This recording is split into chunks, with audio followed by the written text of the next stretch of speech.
In episode number 305 of the Reasons I'm Broke podcast, we cover the DC Universe app service. We also have more details on Geoff Johns' Three Jokers comic and in what format and when we are getting this miniseries. We also got our very first Aquaman movie poster. We're going to talk about all the different things we noticed. Our comic book highlight this week is Brian Michael Bendis' Superman #1, and we have an interview with David Nakayama. All of this and so much more on today's show.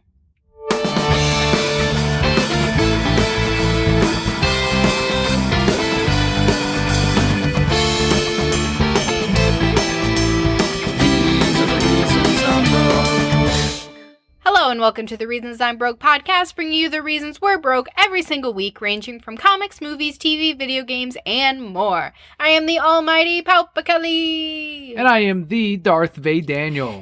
And for those of you joining us for the first time, welcome to the Broquette Core, the Broquette family. The way we format the show is first we're going to start out with some news, then we have our Broquette block, some Patreon shoutouts, and we follow up with that comic book highlight of the week. Kicking off the news this week, we've got news from the world of comics, and nostalgia is returning for some of our longtime readers. Marvel has announced the return of the What If comic books through a series of one-shots. How long has it been since the What Ifs were out? Because I feel like I remember them in my comic reading lifetime, which hasn't been that long. I believe they've done like 3 volumes in total of launches of the series. So the last one was probably, if I remember correctly, like the early 2000s. There was like a... No, it has to be since then. Yeah, there was one right after Civil War in What If Captain America was not assassinated and instead continued living after Civil War. So yeah, it wasn't that long ago, but these are taking a different turn. The reason why I think these are a little bit more interesting is... these are kind of taking a more fan type of approach. Mm-hmm. So one of them, for example, is what if Flash Thompson got Spider-Man's powers instead of Peter Parker? So it's less event-based and it's more like origin stories. So, yes, would you say that these books are essentially fan fiction? Absolutely. So I could write some of them and make money. Oh, yeah. All right. You just have to be a professional writer and then fanfic it up. Damn it, I'm the emperor. Can I just... be the emperor? What would be your pitch for a What If DC comic book? What if Batman and Catwoman actually got married? Yeah, that's right, Tom King. But that would have been my pick forever, even before the supposed almost wedding. So there's going to be 6 one-shots, and they are going to focus on Spidey, Magic, Ghost Rider, Thor, the X-Men, and the Punisher, set to release throughout October. So 2 other ones that, besides the Flash Thompson one that you mentioned, we have what if Thor was raised by the Frost Giants instead of in Asgard? He becomes Loki. Fun fact. He's more of a villain, exactly, than what we know him as. And then what if Peter Parker became the Punisher after Uncle Ben's death? This one is going to be the most popular. Mm-hmm. It's got this crazy cool cover of Spider-Man's typical outfit. So he's got like the big white eyes and he's got the patterns, except he's in Punisher colors. And he's doing the Spider-Man thwip arm or hand motion. I love you. But instead, that's how he fires bullets. So he's got like this gauntlet. Stop! Yes. He's got kind of like the Deadshot gauntlets from Suicide Squad, and he does that motion, and there's a switch on there that fires the bullets on it. I always thought that motion was very uncomfortable. It is. It kind of is. Like if you bend your hand back and then and you put your wrist in the red motion for those of you who are no safety in motion, yes. And then very uncomfortable. The whole thing is he's got like a switch on his glove or underneath that launches or activates the actual shooter. Well, can't he like pick something else? Look, they're not going to... You talked to Stan Lee and Steve Ditko about that. Were they drunk one day and they're like, and then he's just like, Pow! I don't know. They didn't, like, who knew this was going to be something they talked about many years later? So, yeah, it just kind of stuck, and now he's firing bullets from his gauntlets from the new Spidey Punisher.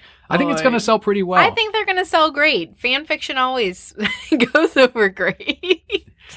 I tried to look up a description on the Ghost Rider one, and I couldn't really find much on it. I know it does use the the Hispanic Ghost Rider as that character, but it didn't really give a pitch of like, what if the Ghost Rider was this? We didn't really get that. What Ghost Rider would you make?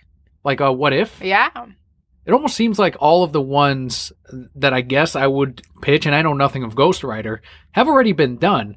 Like there is a Ghost Rider BC, essentially, that's coming out in, I believe, spinning out of Avengers. Okay. And it's kind of like, I'm trying to make an equation of it to the DC universe, but a little bit like, you know, the mantle is handed down generation after generation, and someone new gets the power. So there's even there's a Ghost Rider, a caveman Ghost Rider that rides on a mammoth, and the mammoth is on fire. Of course there is. And that's Ghost Rider BC.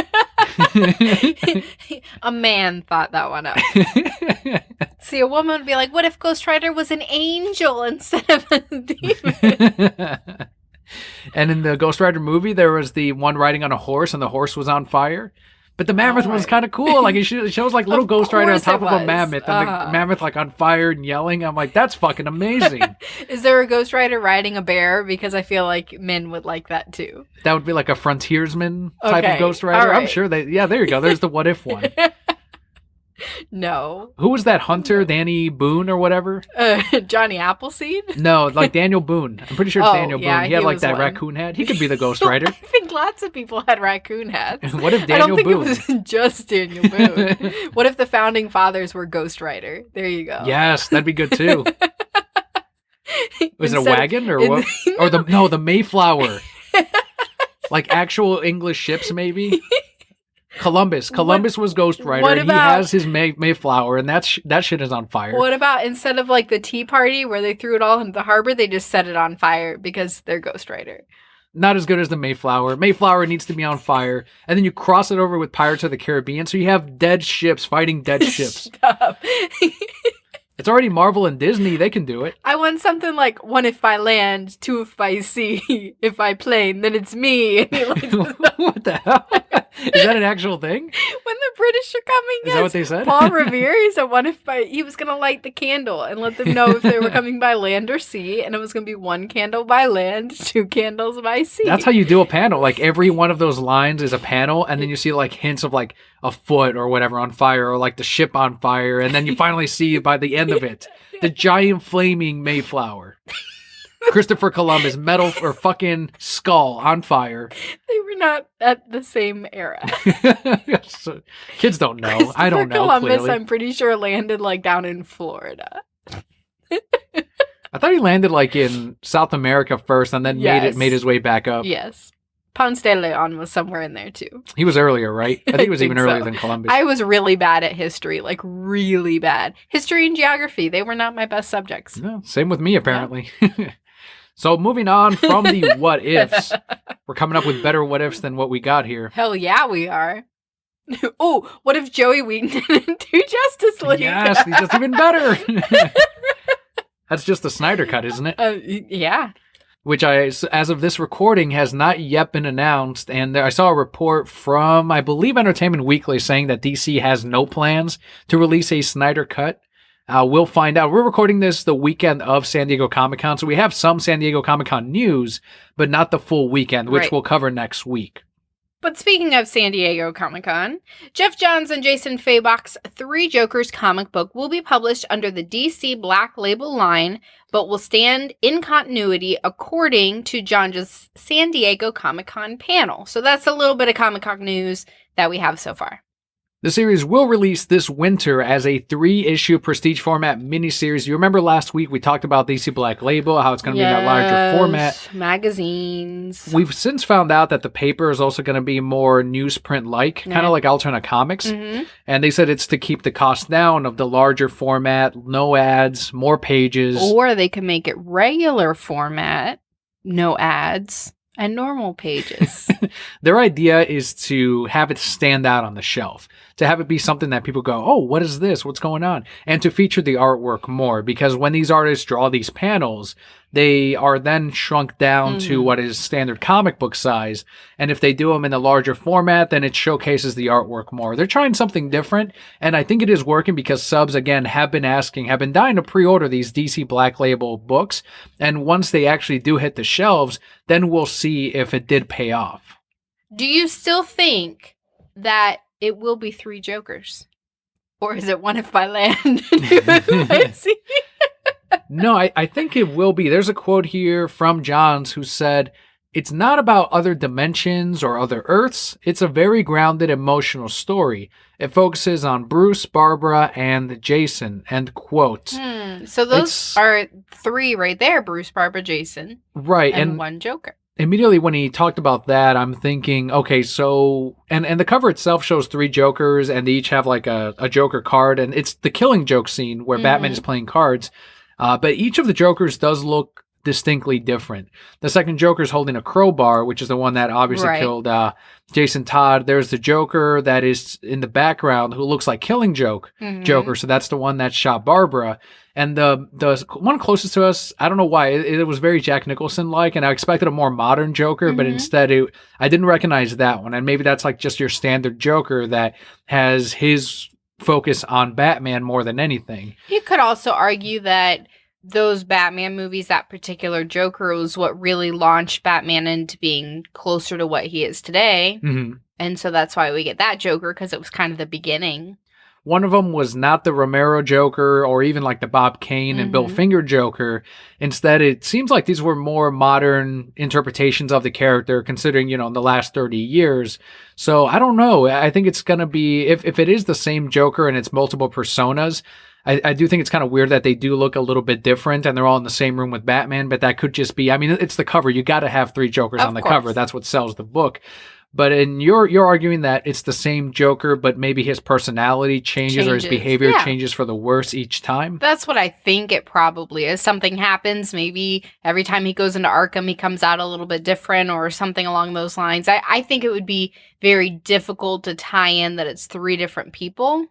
They can do it, I guess, but similar to how they did with the ventriloquist. But it would just be a very hard sell, I think, for a lot of people. The one thing that I was kind of like, okay, now I can't pitch DC Black Label in this way, is that this is taking place in continuity with the rest of the comic books. And the whole time they were saying that Black Label was out of continuity stories and comics. So now it's going to be like, well, except for this one right here. This one is in continuity and it counts. But it sounds like they changed their mind at some point in the process of the comic and said, we should make it in the larger prestige format. One, they make more money off of it. Of course. Two, it's presented in a larger format with the bigger artwork, no ads, and more pages, and they keep it contained to 3 issues, which I'm assuming normally would have been a 6-issue miniseries. So that could be the reason for it. I know no matter what they charged for it, it was going to do well because people do want to know about that mystery. Why did the Mobius chair say there are 3 Jokers? That's still the thing. That's like, even if it's 3 personalities, like, is it 3 personalities that the chair is referring to? Is it 3 different Jokers throughout time, as we might have gotten that hint from with Scott Snyder? It could be a different number of things, and I think Geoff Johns will, of course, give us a definitive answer in this miniseries, but I think the key to that whole quote is Batman, Barbara, and Jason Todd. So that immediately, it's like, okay, you're mentioning 3 characters, and there's 2 significant events in there, and one of which is ongoing, and that is Batman. So you have the shooting of Barbara Gordon, you have the death of Jason Todd. There's 2 different Jokers as showcased on the cover. So what mystery, what grounded thing is happening here? And John said that when Batman grows to understand Joker after this story, that the relationship changes even more towards the deeper end of each character. So he's going to probably understand the Joker more than he did before. Right. It'll be interesting. Again, I think this Black Label is a great concept. It's a great way to go to get in more people, to get in a different audience. So this is definitely something that we'll be picking up, and we will have our thoughts on it when we get it. Moving forward, we have television and movie news. The CW is developing a Batwoman television show that is set to release next year. I knew immediately as soon as people started calling in the speculators, hey, do you have 52? The issues 52, issue number 11, number 9. It's like, why are they asking for early appearances of Batwoman? What is going on? Look it up immediately in Newsarama. Oh, okay, that's why. Trust those speculators to give you all the answers. We do have a description here from Deadline, which reads, quote, in Batwoman, written by Dries, based on the DC characters, Armed with a passion for social justice and a flair for speaking her mind, Kate Kane soars onto the streets of Gotham as Batwoman, an out lesbian and highly trained street fighter primed to snuff out the failing city's criminal resurgence, end quote. Criminal resurgence. And what do you think about the specific wording of social justice? Is this going to be a character aimed at the far left? Yes, definitely. You noticed in there that they had to say an out lesbian. Mm-hmm. They couldn't just let you find out in the show. We have to say that that's what she is. Well, they're appealing it to millennials and to saying, like, she's out, she's proud, she's in charge. It's definitely aimed at a younger viewership. And I think that social justice thing is, I guess it comes hand in hand with it. I get that. But now you're going to have the people who say, why can't it just be normal? Why do you have to specify that she's out? Are you going to say about Batman, he's straight? He's an out straight. Well, he's out straight. He likes women. Watch this movie. It's hetero, Kelly, not straight. I'm sorry, hetero. Batwoman is set to make her debut in a CW crossover event this winter. So we're going to first get our first look at her. Probably in the next couple of months, we'll see a costume shot, and then we'll see her in the television show. And as soon as they cast her, then we'll probably see that costume. And then next year, we'll get that Batwoman series. Do you think she's a character that can carry her own show? I think so, from what I've seen from her in the comics. And the CW's done a really good job with their superhero shows. So I have a lot of faith in the CW for making this a good show. There's a lot that you can do with her character. There's a lot of backstory to her. And I look forward. I mean, I probably won't watch all of it. I'm not going to lie. I just don't have time in my life. I'm still 2 episodes behind on The Bachelorette, but I'm catching up. Nobody spoil it. But again, the CW has done a great job with these shows, and she's such a diverse character. I think it will bring in a lot of people as well. Moving forward with more female characters on the forefront, according to The Wrap, Warner Brothers is developing a Birds of Prey film featuring Huntress, Black Canary, Renee Montoya, Cassandra Cain, and Harley Quinn. This I did not see. No one saw this shit coming. Totally out of left field. Like, Gotham City Sirens makes sense. This makes no sense, but you got Harley in there, so people are going to show up. Yeah, and this is all set in the DCEU, so this is going to be Margot Robbie's Harley Quinn showing up in this film. The report also says the film will feature a Batman villain that hasn't appeared on the big screen before. Start speculating. Who could it possibly be? I already know. Who is it? The Sewer King. I wish the fucking Sewer King. People are saying that the Court of Owls might be... No, it's not going to be the Court of Owls. You got to have Batman in the Court of Owls. It's not going to be Court of Owls. Do you think Batfleck will show up in the Birds of Prey? They're going to focus on the women. They're going to focus on Batgirl. They're going to put a strong focus on Harley. They haven't announced Batgirl. She's not a part of this roster. Oh, shit. That's one of the things that people were saying. So no Oracle or Barbara Gordon or Batgirl at all. And yeah, so far, no Batgirl. Remember, that was supposed to be Joey Whedon's film, a solo Batgirl movie. Then they're going to focus on Renee Montoya, who is also an out lesbian. That's right. Has a relationship with Batwoman at one point, I believe. It is unknown if Montoya will be donning her superhero persona of the Question or if Cassandra Cain will be Batgirl, but they've got to be. There's no way it's going to be Renee Montoya as a cop running around with the Birds of Prey. It's going to be the Question, and it's going to be Batgirl as well for Cassandra Cain. There is no release date yet for this movie, planned for a few years. Do you think it's smart of them to include Harley Quinn, Margot Robbie in this film as she's appearing also probably in the solo Joker film and also in Gotham City Sirens? I will answer your question with a question. What sells right now? Harley Quinn. All right, there. Harleen Quinzel. Done. It sells. If they can write her in, then of course they're going to. She sells merchandise, she sells movies. Harley Quinn has sold things for years. People see Harley Quinn and they're all about it, and people loved Harley Quinn in Suicide Squad. And then isn't there a Harley Quinn Joker movie coming out? That's right, aside from the Joker movie as well. So we're going to get that Harley Quinn Joker movie probably before this movie comes out. We're going to have Gotham City Sirens before this movie comes out. And now you got her in something else. She alone, after those other 2 movies, Suicide Squad 2 is probably coming out too, whatever. After those 3 movies, she alone will bring people to this, even if they don't know any of the other characters. Speaking of the Joker, and this is for a different solo film, so not in continuity, a black label film, if you will. Except for that one black label that is in continuity. Yeah. Warner Brothers and DC Entertainment have announced a release date for Joaquin Phoenix's solo film. The movie is cleverly titled Joker and is scheduled to release October 4th, 2019. Well, from the description of the movie, it is going to be a study of the character of Jack Napier, of the Joker, most likely the Killing Joke, most likely an origin story for this version of the Joker. So why not just title it Joker? I don't know. Give it like something more clever. The Man Who Laughs, the Clown Prince of Crime. The Clown Prince of Bel-Air. That I would watch. Wonder Woman 1984 is set to release 1 month later after Joaquin Phoenix's Joker film on November 1st, 2019. Do you think that is far enough apart for them not to cannibalize on each other's profits? Yes. I do think it's a month apart. And Wonder Woman had such a great big following that I think that's going to carry over to this one. The Joker, as we mentioned last week, doesn't have as big of a budget.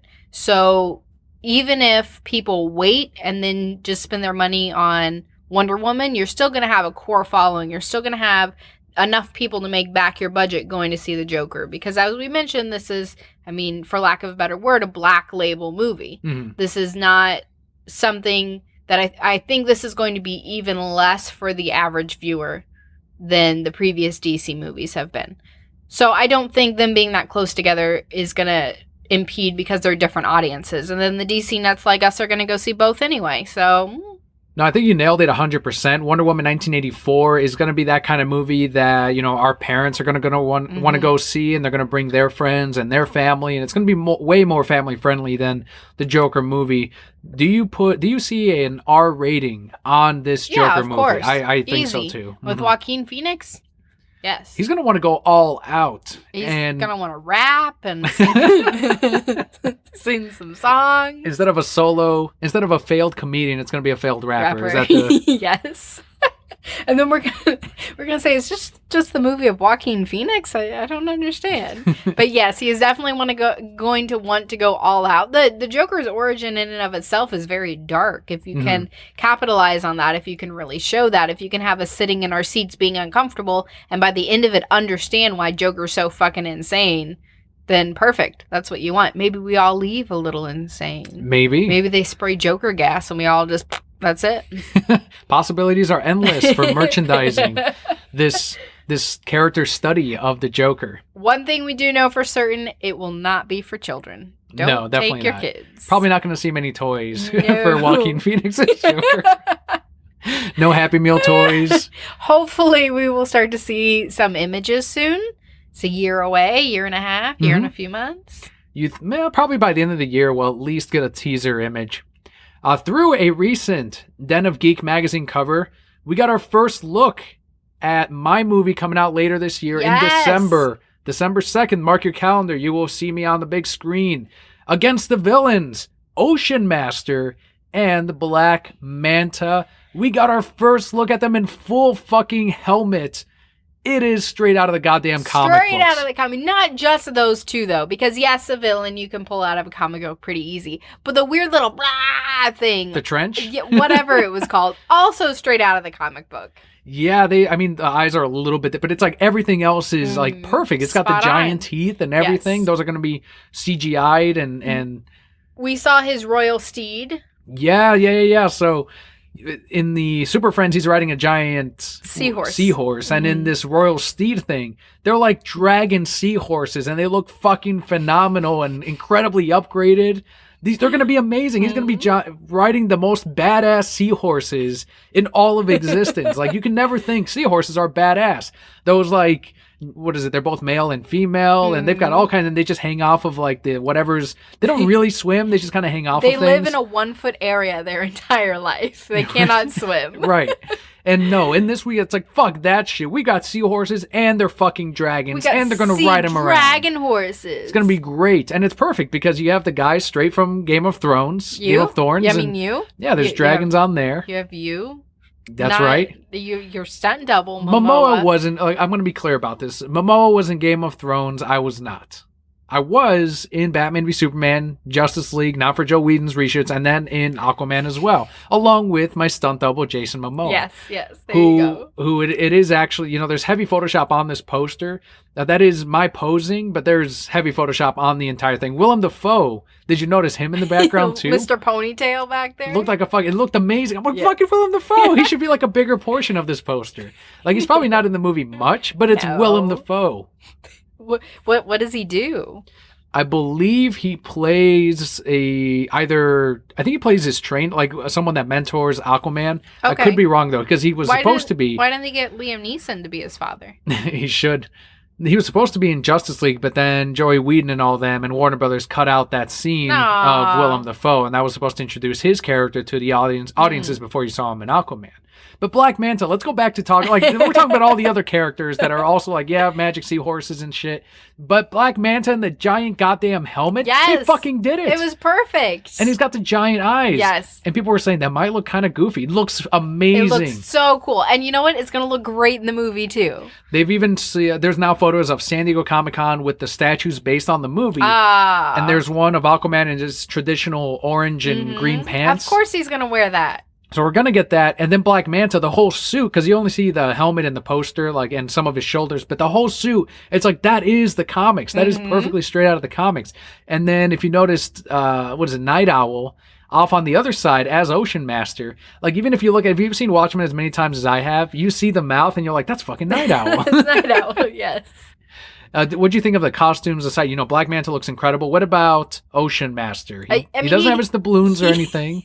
He looks pretty good. There's no sand dollars and doubloons and some nets and some anchors and all that other things that should be there. But for what they could do, it looks okay. The problem is they would have had to pay you a certain royalty. They would have used it. Yes, like $5 a second for every piece that they per screen showing. Yeah. We would have been millionaires. I wish they had done this. I'm so excited. And the thing that a lot of the bloggers have been focusing on, because it's like, okay, damn. So the villains look great. The costumes look amazing. There's no trailer as of this recording. What can we fucking pick on? And what can we use to slam the DCEU now? Let's really dig. Like, they put out their magnifying glass. Let's see.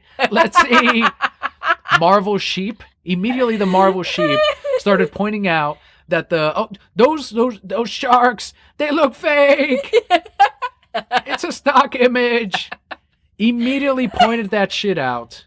And it's like, you know what? You're right. They should have gone underwater, put my poor stunt double, Jason Momoa, down underwater and said, pose with these sharks. We're going to do this. Let's just spend a shit ton of money, go to the aquarium, send some divers down and just take hundreds of pictures of sharks and dolphins and orcas and every other fucking creature that showed up in that first poster. Make sure they're all great and poster worthy. Then send all those over to our Photoshop guy and then put them all up on the fucking poster. You're fucking idiots. Because they're Marvel sheep. But let me ask you, let's what if for a moment. What if this was a Marvel movie? What would have happened? What would be on the poster? 18 different colors. From all ranges. It wouldn't just be different blues. It would be like, there'd be some pink and there'd be some 80s style fucking font on there. Aquaman, it'd be in that orange and green outfit, but it would be super bright and shiny and it would look like a goddamn cartoon. It would be fucking ridiculous. It would, if the movie was made, it would be a music video, because I'm now convinced after Ragnarok and Guardians 1 and 2 that these movies are just music videos. You gotta have Ant-Man, like, riding a fish, like, on there somewhere. That's right, yeah. Yeah, in the trailer, the headset that, fucking what's his name from Guardians wears? Star-Lord? Yeah, it would, like, float down to the bottom while it was playing some music. Connected universe, look. Yeah. That would happen, but it would keep playing. The water wouldn't ruin it. Oh, that's true. We would hear it through the screen. Yeah.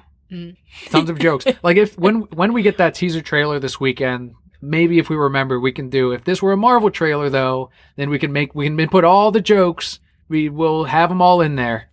Is Jeff Goldblum going to be in there, though? Because then, all right, it's okay. It's not okay, because he was fucking terrible in Ragnarok. Well, they restrained him then, because he was great in Jurassic Park. Yeah, chaos theory. Must go faster. Moving along here. Entertainment Weekly has shared a first look at Asher Angel as Billy Batson, as well as Jack Dylan Grazer as Freddy, which is Billy's best friend, for the upcoming Shazam film. Grazer said in the article, quote, Freddy's a fanboy when it comes to Batman, Superman, the Justice League, so he becomes Billy's mentor and sensei when it comes to being a superhero, end quote.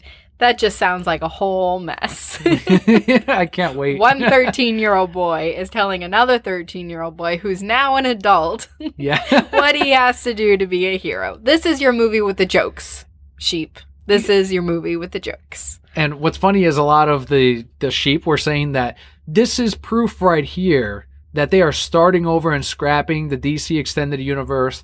Well, immediately when that first shot, I don't know why they said that, I don't know why they thought that, but when that first shot came up of Billy Batson and his friend, then in the background he has the fake Time magazine of when Kryptonians landed on Earth, so which was in the movie universe, and then you also have a newspaper printed up in his room of Superman returns, and that is after Justice League, his return after he died. So this all takes place right after Justice League and in the same universe. So DC fans were like, what were you guys saying about it not being in the DCEU or that ending? No, it's still a connected universe. Right. It's still happening. Well, Shazam in and of itself, if you just think about the concept of it, is going to be lighter. It's a 13-year-old kid trying to act like an adult because he suddenly has these muscles and superpowers. That doesn't mean we're scrapping everything. That means we are still staying true to our characters and to our comics by releasing a movie that is, again, true to the character. The kids as well in the movie semi-leaked that there's plans for Shazam to show up, Captain Marvel to show up with the Justice League. So imagine that scene, the first time he fanboys being next to Batman, Wonder Woman, Superman, Cyborg, all of them. Like, that's going to be fucking hilarious. It's going to be great. And the reason I think we're especially looking forward to it is because we were reading Geoff Johns' Shazam run, and there's a lot of shots of this, like we said last week, of them drinking beer outside the convenience store, which is straight out of the comics. And he had that was his best buddy as well in the comic book that we're going to have in this movie. So there's so many possibilities of just like Shazam is going to be the fans. It is us essentially in the movie. Right. If I became a superhero and now I'm with the Justice League, I would be all like, Do you think any other members in the DC universe that we have seen before, any of the members of the Justice League, are going to show up in Shazam, or will it mainly be focused on as a standalone movie? I think they'll probably show up in there. We'll get at least glimpses of them. Maybe he'll... I don't know. That's tough to say. I really want to see Shazam with the Flash. Because I think that would be a funny interaction. Because, again, Shazam is geeking out. But I feel at the same time, the Flash would probably geek out over Shazam because he's heard about him. And he's like, oh, it's Shazam. And then they're geeking out over each other. There was a rumored image or a rumor that Superman was going to show up in Shazam because the producer of the movie took a picture of herself, what looked to be on set with another person that had a silhouette like, oh, I had someone visit today. And people upped the shadow and the contrast and everything, and it was Henry Cavill. But he was in like a regular, it wasn't like he was in the Superman suit. But that was enough for people to go, will Superman be in this movie? Maybe it's a flashback and he's remembering when he's a kid and he ran into Superman. Well, even and still, Superman gave him some advice. That could be new footage. That's still like, none of that would have been filmed before Shazam. So that goes to show that, yeah, maybe he did do a scene or two for the Shazam movie. Like that tells me that at least Superman will be in it. Hopefully he shaved his mustache. Yeah, it was well after. And he does the right things with his hands. Yeah. Just keep Joey away, and he's long gone. Don't worry, he's working on TV. Bye, Joey. He can stay there. See you later. But with Shazam, there was one more point I wanted to make on it. people still want to see, including myself, like as soon as I saw people like, yeah, they should fucking do that. They want to see that scene because we're comic fans. We want to see Superman and Shazam go at it. And they've gone at it in the comics before. But they want that scene of like Justice League Unlimited where he's strong enough to hold Superman back and he's yelling Shazam and a fucking magical lightning is just striking Superman over and over again. So fucking iconic, so fucking good. We're not going to see that. Not right away, at least. Calm down. We're not going to see that. Maybe eventually they'll come up with a movie where the Justice League is at odds with each other. Maybe in the Black Adam film. Maybe then Shazam and Superman team up against Black Adam, but it'll be told from his perspective, so he'll be trying to do something for the greater good. Right. That's when you can see maybe some kind of fight between the two characters, or if he does that to Black Adam, or if Black Adam does that to Superman, like that'd be cool too. We'll see. I mean, it's a cool concept. I'm sure we'll see something like that, whether it's with Superman or not, is yet to be seen. I don't know if we said it yet, but Shazam is set to release next year on April 5th, so less than a year away. Oof. Next year's going to be fun. Something that's getting a little more controversy than the Shazam news, though. The screenshots? The screenshots. I was going to say trailer, then I'm like, there's not a trailer. But on the TV side, we just saw the trailer for the Titans TV show. This is exclusively on the DC Universe streaming service, and it is rated TVMA for mature audiences. Why is that? Because fuck Batman. Fuck Batman. Fuck Batman. I'm my own man, and I don't want you to talk about him. We're going to focus on me, okay? I don't want to talk about I don't like my little arse throwing things. I was like, they nailed Robin. This is Robin. That is Dick Grayson. Like the super, I so want to be my own guy. Stop talking about Batman. There's demons. Like, it sounds like we're making fun of it, but that is literally Robin. Like, this is why he'll always be Robin. He'll never be Batman. He'll never be Nightwing. Nope. You can dress up in whatever silly outfits you want, Robin. You are Robin. You will forever be Robin. However, as many silly things as we have to say about this trailer, and we can get into our thoughts in just a minute, did it reach the target audience? It absolutely did. Of course it did. People under our age. Yes. Even though it's rated TVMA. That's something that Katie and I were talking about earlier, is that I said, yeah, I mean, I'm not the intended audience. It's for someone younger. And she said, but it's edgier. And I'm like, right, kids like edgy things. Right. They want to go after that. Like, ooh, they curse in that. I want to see that. Especially with these younger actors and their cursing. It's like, of course they're going to be all over that. Of course. Well, when I was a kid, that's what I like. Ooh, Inuyasha, there's blood. I need to watch this. Like, that's what you do as a kid. You liked your Donnie Darkos and your The Crow. I don't know. The trailer itself, it doesn't look like the costumes changed too much from what we saw with Starfire or Beast Boy or even Raven. Those look way more toned down than Robin's, which I thought was really weird. It doesn't seem like Robin's outfit matches with the rest of the Titans. Yes, but I think also what we're seeing in the trailer is them being pre-Titans.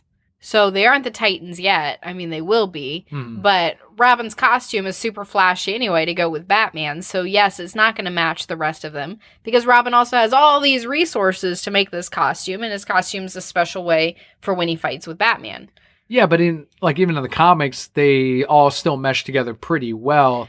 I don't know why that doesn't translate yet to the TV show. Well, maybe they join and then Robin gets them all brand new costumes and says, now we're a team. Here's all our costumes. And then we go, oh, now all the costumes match. With what money, Dick? You just said fuck Batman. That's what Batman should be saying. With what money, Robin?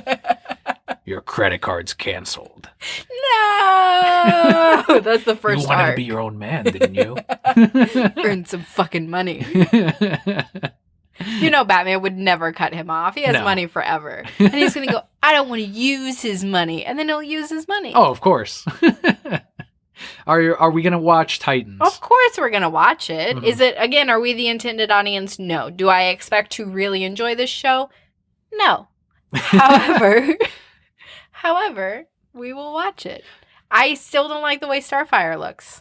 correct me if I'm wrong, but did we see Beast Boy actually transform into an animal? I only saw him with like green eyes and like a glow. Right. I don't think we saw him transform. However, I was also making sure our son didn't fall on his face because he was climbing up the couch while we were watching it. So you saw 40% of the trailer. I saw 40%. I heard. You heard fuck Batman. I heard fuck Batman and ooh, there's demons.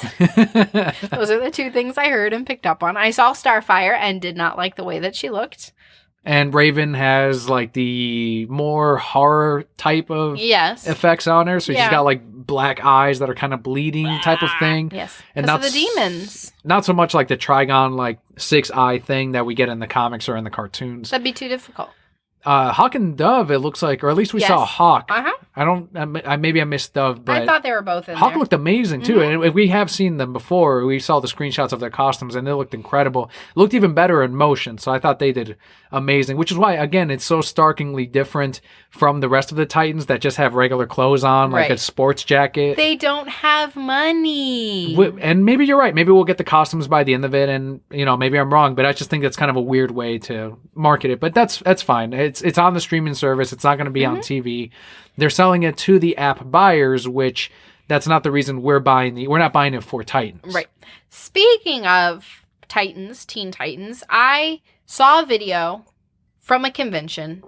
And I say I saw the video in the sense that I didn't watch it all the way through, again, because I was watching our son. But one of the voice actors from Teen Titans confirmed that the original Teen Titans are coming back. Yeah, we had talked about that before. But, like, it's super confirmed. Like, you told me they were just teasing it for forever. It's coming back. We don't know if it's going to be, like, maybe it's on the app service. It should be. All right. It's coming back. This was news to me. I was like, that's cool, but I also like Teen Titans Go. And it seems like, okay, here's where the Marvel sheep came out in droves to talk about fucking Titans. And they don't even watch Titans, but I'm sorry. What were they saying about Titans? They just realized the Go wasn't working, so they went back to the old way. No, that's not what they were saying. They were saying, why is everything dark? Why? About the show, yes. It's like fucking Marvel sheep, guys. Come on, man. Are you fucking kidding me? Are we still on this fucking argument? Is that your default position whenever nothing else works? Sheep don't see very well at night, so they don't like dark things. Is that true? Yeah, why do you think you have sheepdog? Because sheep fucking die because things sneak into their pen and just pick them off, and they don't ever hear them or see them. And it's the same goddamn sheep that are also shitting on Teen Titans Go. So it's like, you don't want Titans to be dark. You want it to be lighter and family friendly, but I don't want Teen Titans Go. That's lighter and friendly. It's like, you're just shitting on DC. That's what you're looking to do, and that's fine. And I got into it with several people on the internet because of that, of like, why does everything have to be grim dark? And it's like, dark, again, I have to hammer this shit down. Dark does not equal bad. It does not equal bad quality. I never said it was bad. That's what you're implying by saying it. Well, I'm just sick of it. It's like, okay, well, here's, like, someone posted out this tweet. It's like, this is what you want Titans to be, right? Teen Titans Go. Is this what you want? What do you fucking want? Dark things make people uncomfortable, so that's why they shy away from them, but there's so much good and depth in darkness. There is, and the other thing, too, is someone said, well, why don't they do something lighter? It's like, they tried. It was called Justice League, and it was fucking terrible. Y'all hated that, too. So let them do dark, because they do that well. So go away, B-Chance. You're not going to fucking buy the service anyway, so fuck off. Does not matter. And that's been the main thing on the internet, is just the people have been so caught up on that fuck Batman line, and then on the whole tone of the Titans TV show of it being quote unquote too dark for the audiences. And it's again that same tired argument of like, yeah, that's all you're going to keep going back to, whatever. Like, just move on. Talk about the Photoshop Aquaman, fine. Until the trailer comes out, I guess this is how you got to get your clicks. Bah. Yeah, that's how you got to do it. Speaking of the service, though. Yes. If you want to watch Titans, we have our pricing for DC Universe. DC Universe subscription is now available for pre-order. Before we get into the pricing, have we already pre-ordered? Within the hour of them announcing you fucking know clicked on we that have. shit. So annual membership, so this is your membership for the entire year, 12 months, is $74.99 if you pre-order. Normally it's $95.99 broken down by each month. And monthly membership is $7.99. So $8 if you just want to pay by the month for this amazing service. Yeah, the reason it's broken down $75 for the year is you get 3 free months if you pre-order it. It's not clear yet on if it'll always be $75 for the year and then $8 monthly, or if it'll then, after the first year, revert to the $96 price point or $7.99 per month. I'm thinking it'll stick at $75 because when I signed up for it, it said it'll renew automatically next year for the subscription service. But it could be that next year they charge me $96 instead. Right. But I do think there's going to be some kind of deal for the yearly membership. There's no way there isn't. At the $75 price point, you're looking at $6.25 a month. If you're at $95, then it's $8. Same thing. Yep, exactly. Shows confirmed for this service include Batman the Animated Series, the greatest Batman anything of all time. Already worth $6 a month. Batman Beyond. Yep. For fans of Robin, you probably like Batman Beyond. That's right up your alley. Justice League and Justice League Unlimited. So if you want to see that Shazam versus Superman scene, awesome, check it out on there. Young Justice and Young Justice Invasion. Love them. And movies like the Dark Knight trilogy. Perfect. Considered by many to be some of the best superhero movies. Superman the movie. Superman Doomsday, which is an animated movie, so we're going to get the animated and the live action, as well as Batman Beyond, Return of the Joker. Cool. That's how they could do the Three Jokers. Fucking microchip implant. Done. New Joker. I just spoiled the movie. Sorry, guys. The service is set to go live this fall, so probably within the next... From what we heard before, one of the head guys that is in charge of the DC Universe app, he kind of leaked that it would be next month, but I don't know. We'll see. We're already signed up for it.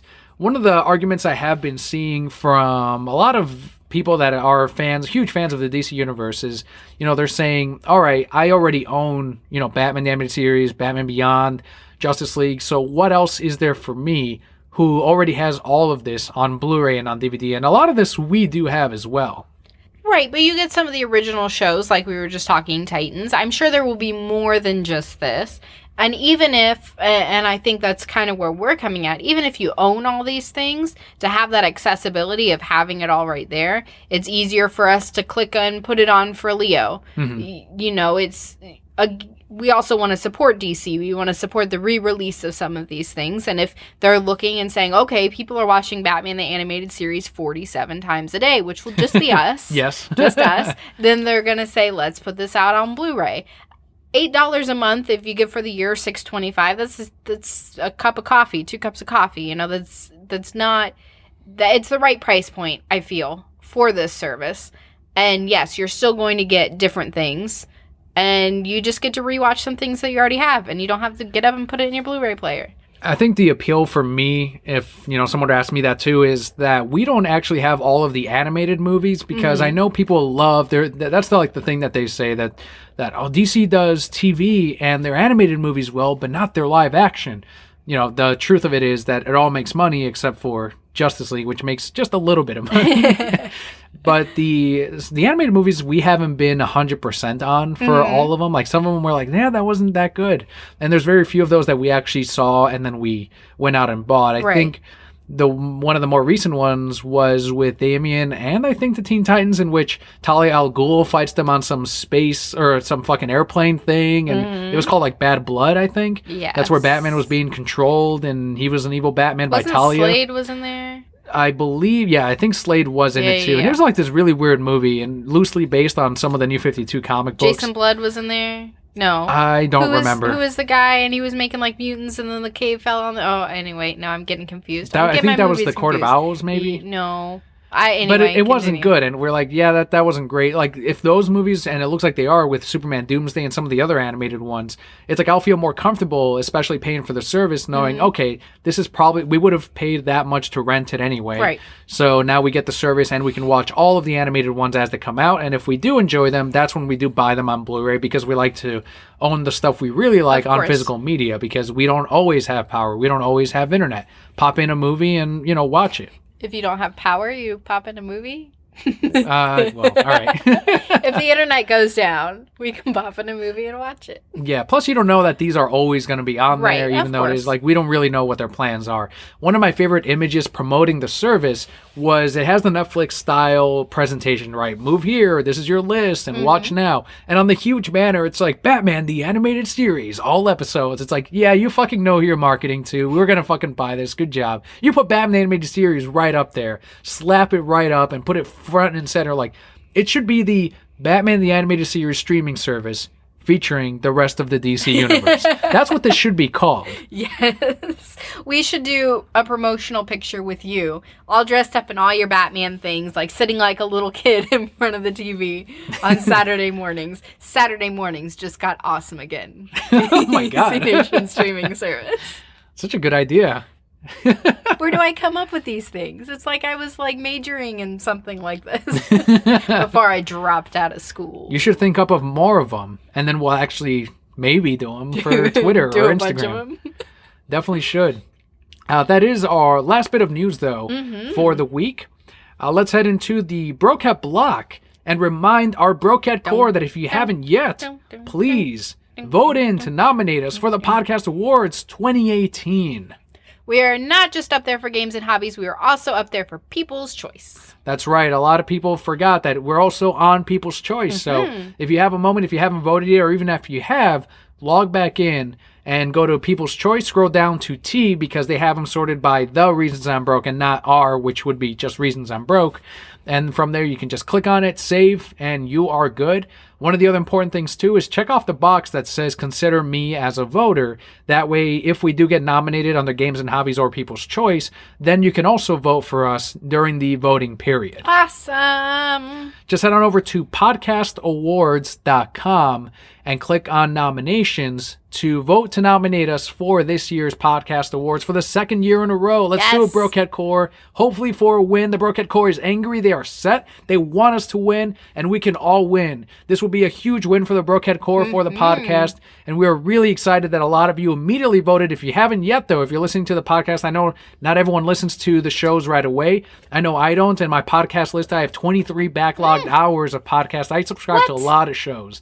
A lot of shows. So if you're listening to this now and you're still in July, go in there as soon as possible. Go right in your browser and you will find it and vote for us there. We did have a lot of really fun things happen this week. Most recently, we went to the Science Center, the Orlando Science Center. We took little Leo on an adventure.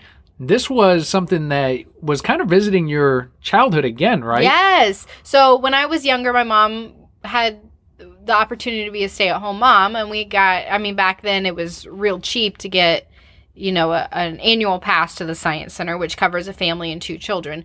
And we went to the Science Center all the time, and some of the exhibits were still there. I could tell. Some of the same shit. And I'm just like, oh man, I remember this. But I remember learning so much and experiencing so much and just spending hours enjoying this place. One of the main reasons we wanted to go especially is they had a superhero themed type of exhibit that they did for a limited time. It only goes up until September 3rd, I believe. And from the pictures I saw and from a lot of the subscribers at the shop, they were telling me, oh, Daniel, you've got to go. They've got, look at these pictures. And there's like statues of Superman, Batman, and others. Jolly Green Giant? Yeah, there's the Jolly Green Giant. There's, I think, the Iron Giant as well. Oh, cool. So 2 giants that they had on exhibit. They had them miscolored, which was a little weird. But the Jolly Green Green Giant he was looked spot good. on. Yeah, I was ready to eat my vegetables. He had purple shorts on, though. Like, normally he Weird. has, like, that poison ivy type of wreath thing. His little poison ivy toga. Yes. But Batman and Superman, they had the Batmobile as well on exhibit. The Batman 1960s. 66. Yeah. And then they also had like these fun little fact cards where they had like a replica comic book of a first appearance of Captain America, Superman, Batman, Green Lantern, Green Arrow. Then they had like, okay, who's the artist that is known for so many iconic covers for Batman and Green Arrow and Deadman? And you flip over obviously it's Neil Adams. Some of those were a little bit trickier though, like the kryptonite colors. I'm not as big on Superman lore as I should be. So some of those I was like, oh, it's white kryptonite. No, gold kryptonite, you idiot. I'm like, God damn it. They had the co-creator and artist for Batman. I'm like, oh, Bill Finger, Bob Kane. It's like, they're not wrong, but it should be Bill Finger. Like, that's a larger part of it. They had some really cool exhibits for kids, though. Like, one of them was they put a balance beam over some glass, but they made it so it looks like you're above a city. So you see little cars down there, and so then the kids could balance above the city. And then they had test your super strength, where you had to hold on to this little bar and see how long you could do it for, or, you know, you had to test your super hearing and all these different kind of things geared towards children. Yeah, that's the one thing, I guess, that I was like, I guess it is for kids. Like, some of those I was like, like you press a button and like wind was shooting in your face. It's like, ooh, you're in a hurricane and you're running fast. I'm like, all right. Like, I was expecting more like the Field Museum, like the state-of-the-art fucking museum up in Chicago. And it's like, but no, that's it's also just not a children's science right, center. It's a children's like pseudo type of almost theme park-ish or activity center. Mm-hmm. So, like, to me, yeah, some of the exhibits looked way older and out of date. And when you're like, oh, they used to have this, and it's like some of the things are out of order. But yeah, the superhero thing, if you have kids and they're into superheroes, this is great for them. Mm-hmm. I know Leo was pretty content just looking around and checking all the things out. But as you mentioned, once he is a little bit older, then he can really participate in all of the different activities. Right. And I mean, again, like I said, I remember some of these from being a child myself. And there's a bunch of summer camps there. So there were kids all over this fucking place. But let me tell you, they looked like they were having a blast. Mm-hmm. Like they were making clouds, and they have a little dino dig area, and I'm sure this is like fucking everywhere. But they had like little foam rubber dirt all over the place, and they all got paintbrushes, and they're digging up dinosaurs, and there's dinosaur fossils everywhere. Which you're walking around, you're like, I don't think that's correct. And it's like, oh, you're a scientist now, Daniel. Yeah, there's a lot of things that I like the Elismosaurus. I'm like, I think that's a plesiosaurus. And like we made that joke of like, sir, are you a fucking scientist? No. Then shut your fucking face. But there was a lot of cool things for all the kids to learn. The area that I enjoyed the most, at the very bottom, they had this like whole pond filled with turtles and alligators and fish. That was my favorite part of it. Yeah, just the like swamp. Real life things, and they were feeding them and, you know, talking about all these different creatures in the swamp. And then they had all these different frogs and snakes and fucking tarantula shit. I wanted to like just pull out my spray bottle. The cockroaches, I'm like, those are native in Florida. Like, you can see them right outside. No, these were real fucking gross things. Oh, okay, like really big ones. Yeah, they had little, what's the difference between turtles and tortoises, and they were on display, so then you could teach kids, like, these are turtles, they live in water, and this tortoise lives on land. And I got to touch the tortoise, and he was real cool. He was running away like, later, bitches. Ready to go. They should have had, did they have a difference between frog and toad on there? It said it somewhere on a board, but they didn't actually have them out. They'd be too hard to keep track of. That's true. Turtles can't really hop away. Right. You got to see your poison dart frogs, though. Yeah, those were really cool. The last time I had seen them was when I was up in Illinois, and they had them in like this independent type of pet shop where they sold exotic animals. And I remember you're like, I think that's illegal. And I'm like, I don't think so. They couldn't. That shop had been up for years. Doesn't mean it's not illegal. And they had those poison dart frogs. Black market. But I learned that according to their diet, if you don't feed them a certain type of diet, they lose their poison nature. Mm-hmm. They still have their colors and everything, but they lose that poison inside of them. So I'm assuming that's what those were. I don't think they'd have them, I guess, that close to everyone else. Right. And especially if one escaped, like that's a pretty big thing. Yeah. So the frogs were my favorite part of it. Like there were all the different ones. There was that Cuban frog that is an invasive species to Florida. And I remember this one because that one actually eats a bunch of the other frogs in Florida. And that's one of the things that's like, that's my favorite animal is a frog. So I'm like, I hate this thing because it's eating other frogs, but it's also a frog. So it's like, it's so conflicting to me. Well, that wall was really cool too because it was a bunch of creatures and it said whether they were invasive or invasive or evasive, whatever. Like non-invasive. The ones that, like it wouldn't affect the population, but then there's the invasive ones that actually populate and affect the... Destroy shit, yep. And then you're walking through and you're like, oh, all these creatures, and then there's a mirror. Did you see that? There's a mirror, and there's like, humans. We could be invasive. And I'm like, oh, shit. The Science Center went here. The Science Center went here. So yeah, there was a bunch of cool stuff. Again, very geared towards children. It was a lot of fun to go. I think Leo will like it a whole lot more when he gets older and he can actually play with these things and learn and, see the fucking lightning in a tube and all these wind tunnels and bullshit. There was that cool crawly space for him, though. They had a 0 to 2 section where he could crawl through all these tunnels and crawl over things, and he found 2 plastic balls. There was a tub full of very colorful, bright plastic balls. Kind of like the play bins or whatever. And he picked 2 gray plastic balls. Carried him all over that fucking place. He loved those 2. Like, he was so attached to those 2 plastic, like, play balls that I thought when it's like, all right, time to go, when you took him away, that he was going to freak out. Mm-hmm. But he's not that old enough yet where he was just like, all right, where are we going? So he was kind of like... Right. But I think we have to get him, like, little silver ones now. Yeah, we're going to have to. That way he can be like, oh, I remember these. I like these. There was a big fucking water table, too. That was so much fun where it was raining from the sky, kids playing in the water. And I kept saying, like, oh, that filthy water. I thought you were going to have a heart attack when you started crawling on the floor. I'm not a fan of it. I'm still not a fan of it, but, we'll wash his hands and he'll get a bath tonight. He'll be fine. Will. He gets a bath every night, but he's got to live life. He's got to enjoy and have fun. One of my favorites is when you were pointing out, like, you're like, oh, look, and you were pointing out the crocodiles and the turtles, and I knew it, but I'm like, yeah, look at this filthy glass. And I was pointing out, like, this super filthy portion of it where all the kids were putting their fucking face on it, their handprints and shit. And that's the portion where it was, like, really kid concentrated, and I was like, ugh, so many germs. You got to let Leo live his life. Yeah, I wasn't going to let him touch that glass, though. He can crawl around that fucking floor. You weren't at his last doctor's appointment. The doctor was like, we're starting to think the kids are too clean. And that's why they're getting all these, like, allergies and diseases and stuff. Yeah, but I don't want him to get fucking Ebola or some kind of crazy fucking kid disease that these fucking kids have from not washing their hands or some shit. That's true. They don't wash their hands. But it was really cool. I think we should go back when he's older.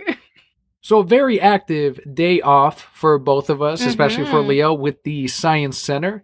But with that, before we head into our comic book highlight and our comic book industry interview with David Nakayama, let's head into our thank yous for all the Broket Core members that make the show possible, our Patreon shout-outs of the week.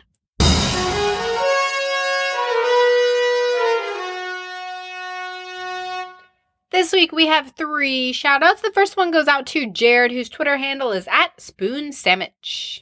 Jared recently responded to my tweet that the DC Universe does not get enough credit when it comes to their costumes because they are on point. The DCEU costumes are on point from across the board, right? Like nothing matches them. And he responded with that he misses the bat nipples from Batman Forever and Batman and Robin. We don't talk about the bat nipples. That wasn't the DCEU too. They make me very, irrelevant. Very uncomfortable. I do find it funny because no one cared about the bat nipples, and at least no one talked about them when I was watching those movies until many years later, and then they brought up the bat nipples. Yes, because we didn't know there was something better. Well, maybe that's it. Like, maybe that was it. It's like, all right, that's all we had. Right. People mainly associate the bat nipples to Batman and Robin because that was, like, the worst of those 4 movies. Well, yes, and also Robin's costume was light, so you could see the nipples more easily. But in the third one, it's like the nipples are there too, but no one ever talks about the bat nipples in Batman Forever. Like you notice them even in Robin's suit in that movie, his New 52 Nightwing suit that he wears in that. And then Val Kilmer has the fucking nipples. So I joked like, yeah, Kilmer pulled them off. Maybe it was a Clooney thing. We forget Val Kilmer's movie. Kilmer was all right. He wasn't bad. Listen. He was okay. I block most of those from my mind. Driving up drawbridges and bullshit. Yeah, buildings, thank you. Yes, okay, yes, whatever. Next thank you goes out to Scott on Twitter @LazyGamingGuys, one of the members of the YouTube sensation channel Lazy Gaming Guys. This week, Scott went to MetroCon in Tampa Bay. I was sad I couldn't meet him there. Could not go to MetroCon this year at Tampa Bay, but I know he's going to have great stories to tell on his YouTube, youtube.com/LazyGamingGuys. Also on Twitter @LazyGamingGuys. And as soon as he gets back, he will talk about that, and I'm sure he will mention all of the cool swag and purchases that he made while he was at the convention. And our final shout out goes out to Joss, whose Instagram is at Decal Avenue. Joss posted up an old Toys R Us commercial as his way of saying goodbye to his childhood. And it was the one with E.T., like promoting the E.T. toys. Oh, that's terrifying. I was going to sing a sad Toys R Us song, but now I'm scared. What's the sad Toys R Us song? I don't want to grow up. I'm a Toys R Us kid. Is that the end? Yeah, that's it. Because we're not Toys R Us kids anymore. No, what that was all the tweets were. We'll always be Toys R Us kids. We won't shop there, but we'll always be. No, I'm a Target kid. I heard, speaking of nostalgia and getting off topic, I heard EB Games was KB Toys. KB Toys was coming back. Yeah, there was the possibility of it because they're Oh. like, what? No Toys R Us? Well, here's our chance, and maybe, like, I don't know, maybe that'll Let's happen. put up some more flying airplanes in the mall, little Oh my yappy God. dogs. That'll get the kids in here. I remember that shit. Holy crap! Well, I was talking when I was with a group training in my new location when somebody mentioned this, and somebody goes, "What's KB Toys?" And I said, "You remember those little dogs that do flips in the airplanes that They were fly?" hanging off the ceiling. And they're like, "Oh yeah!" And then somebody else described it as Toys R Us on steroids with just the same amount in a giant Toys R Us store, but packed into this tiny little Like a mall fucking- store, yeah. Yes, just Yeah. packed in there. And then it literally like spilled into the rest of the mall because you always Yes. have like the displays outside the store as Outside. well, Mhm. and that's where they would have all the mechanical toys and shit, the Flip. robots. Flip. And then they always got like stuck upside down and they're like, or you had the pigs. I remember as a kid that was always like the spot where you could get Pokemon cards much cheaper Mhm. than everywhere else. Like they'd be $2 a booster pack. Wow. That is, yeah, they were like really cheap.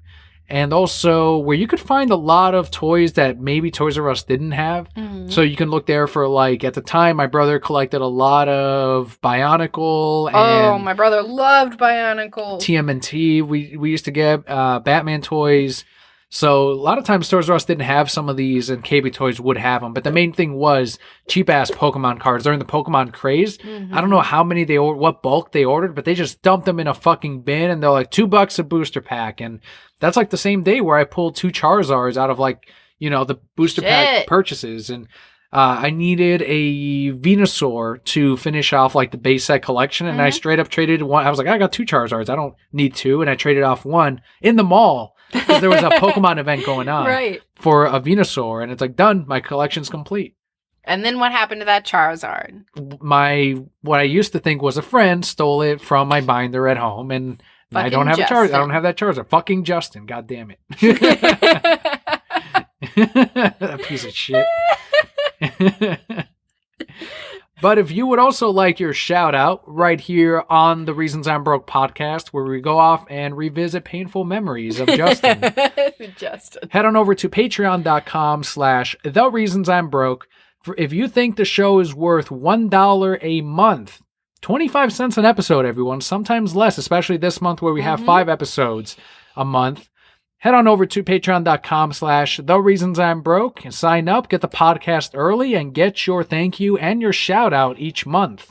Another way you can support us, though, is through merchandise. You can buy a shirt, the Reasons I'm Broke t-shirt. I wore mine today. Mm-hmm. And you can go to thereasonsimbroke.com, click on merch. It will send you over to a site called TeePublic, and we have a whole bunch of different designs, different colors. You're not just stuck to what you see on the screen. We put up the color we think looks best, but you can choose. I have a racerback. Leo has a onesie. Mhm. You can go through, choose your logo, choose what kind of shirt, choose your color. And they usually have sales for $14. Yeah, you'll see me put it up on Twitter and on Instagram and Facebook stories for when they have the $14 sale. So I will let you know as soon as those go up. And a huge thanks to Kat, who bought the kind of like 90s style The Reasons I'm Broke podcast I love logo. that one. Looks like So she Saved bought by the that Bell. one. Yeah.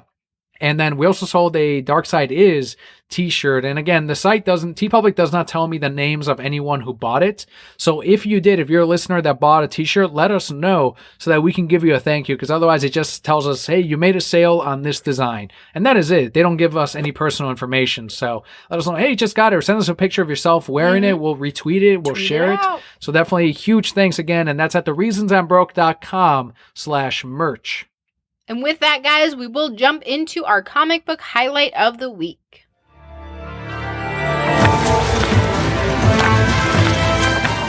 This week, we've got an all-new number 1, which is Superman number 1, as written by Brian Michael Bendis, with art by Ivan Reis and colors by Joe Prado. This is a book that a lot of people were concerned about with Bendis coming over with his normal writing style. And as I read it, I see glimpses of Bendis, but it still feels very much like a Superman book. Yeah, that's something that I also noticed, that it's not written. I don't know if that's something that Bendis himself changed, or maybe it's because maybe it's a Bendis thing that he's like, okay, I'm writing Superman now, so it's got to be different, or if he's writing in the DC style as opposed to the Marvel method. I'm not sure what it is, but it does feel like a DC book.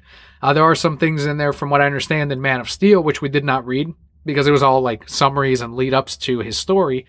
But from what I understand, there he is injecting some politics into Superman's mythos and in his story. In Superman number 1, I didn't see much of that at all. It felt like a Superman story, and it felt like he was having more fun with it than, what he used to do with Spider-Man, but it still felt like it had its weight of it being Clark Kent, of it being Superman.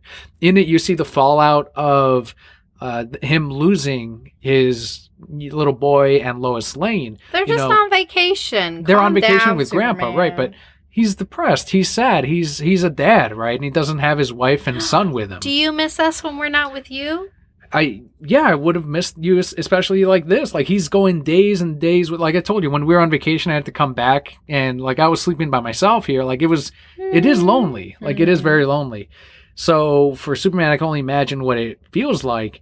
And he's sitting at the coffee table, and he's just like, normally I'd be having breakfast here with my wife and my boy, and he's not. He's just sitting there by himself. And I think because of that, too, he's able to patrol more, and he's Superman more. And one of the best scenes in it, and I thought, like, this is fucking brilliant. And I know some fans are like, well, how come he's not doing that all the time? It's like, all right, it's a fucking comic book. You can point to any fucking thing he's ever done in the past and say, how come he's not doing that? He used this method to defeat this guy once. And it was when he's having a conversation with the Martian Manhunter. And as he's talking to him, he's still keeping an ear on the rest of the world and the tragedies and the disasters. And Martian Manhunter's talking to him, and he's like, hold on a second, John. And he leaves, and there's like, you turn the page, and there's a splash page of him like picking up this flaming wreckage from these kids and saving them. Just like this super pose of him. And then like next he flies back, and he's still continuing the conversation with the Martian Manhunter. And then he's like, hold on, I'm sorry. And then boom, another fucking thing. And it's like another disaster. It's fucking hilarious. And I really liked that back and forth. I was like, that's fucking genius. And it is one of those, like, how come he's not doing it all the time? It's like, just enjoy the fucking scene. Fuck, man. What'd you think of the book itself? I thought it was good. I don't think Martian Manhunter is really Martian Manhunter. What made you think that? Because he's saying weird things, and Superman's like, take over? Control? Because essentially the premise is Martian Manhunter is saying, hey, the world is going in a direction, and they're going to need you to guide them there, because we're not set up for to be on an intergalactic level working with these other planets. And because you've seen these other planets, then you need to be the spokesperson going forth and saying, hey, this is the direction we need to go. This is what we need to do. And you're, of course, perfect for that. They'll listen to you. And Superman's like, I don't know. And he's like, Martian Manhunter's like, you just need to take control. And then Superman's like, take control. And Martian Manhunter changes his words. He's like, no, I mean, do this. I see what you're saying. And I'm like, you're not really Martian Manhunter. Like, it could be getting influenced by someone else. On the other side, though, Martian Manhunter, as we know from Justice League, is the leader of the team, and it seems like the strategist as well, even though we really know it's Batman. Martian Manhunter is playing in that role, though, of being the leader of the Justice League, and maybe he is trying to guide him into a more positive position, and he knows that speaking to him in a certain way won't resonate well with Superman. Right, but I don't ever see Martian Manhunter saying, you should just take control of these people. He wouldn't say that. I guess we'll see. We'll find out in this arc, and we'll see what happens. We know that Rosar... Fuck, I forgot his name already. Rogal L? The new villain. Rogaine Zell? It's like Rogal Zar or something. Yes. Yeah. He's currently stuck in the Phantom Zone, and that's where the spoiler alert right here, skip forward 10 seconds, the Earth ends up being pulled into the Phantom Zone. So that's probably where we're going to see the villain come up again. But his new hideaway is in the Bermuda Triangle. That's a Bendis thing. I think that's just him trying to change things up to like, well, this is my Superman. I want to have difference to it, because the whole fortress is destroyed and he decides to make a new one, and like you mentioned, it's in the Bermuda Triangle. I guess that's more hidden away. I don't really know. Than the Antarctic? I don't know. Idea. Whatever. Yes. Oh, my other question, what was Superman doing in space without a breathing mask? Comics. All right. Comics. All right. That answers it.